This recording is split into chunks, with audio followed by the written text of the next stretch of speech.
On Mr. Shimkus' question, it was really a follow-up to a question yesterday that you weren't able to answer, but it was dealing with how Facebook tracks users, especially after they log off. And you had said, in relation to Congressman Shimkus' question, that there is data mining, but it goes on for security purposes. So my question would be, is that data that is mined for security purposes also used to sell as part of the business model? Congressman, I believe that those that we collect different data for those, but I can follow up on the details of All right, if you could follow up, I would appreciate that. Getting into this new realm of content review, I know some of the people that work for Facebook, Campbell Brown said, for example, this is changing our relationship with publishers and emphasizing something that Facebook has never done before. It's having a point of view. And you mentioned the Diamond and Silk example where you I think, described it as a mistake. Were the people who made that mistake held accountable in any way?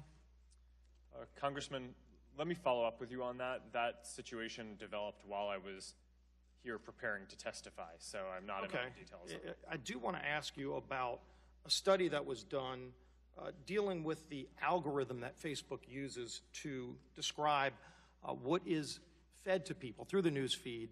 And what they found was, after this new algorithm was implemented, that there was a tremendous bias against conservative news and content and a favorable bias towards liberal content. And if you can look at that, that shows a 16-point disparity, which is concerning. I would imagine you're not going to want to share the algorithm itself with us.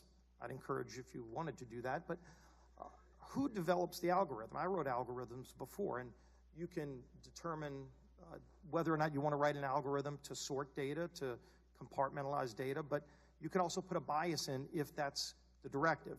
Was there a directive to put a bias in? And first, are you aware of this bias that many people have looked at and analyzed and seen? Congressman, this is a really important question.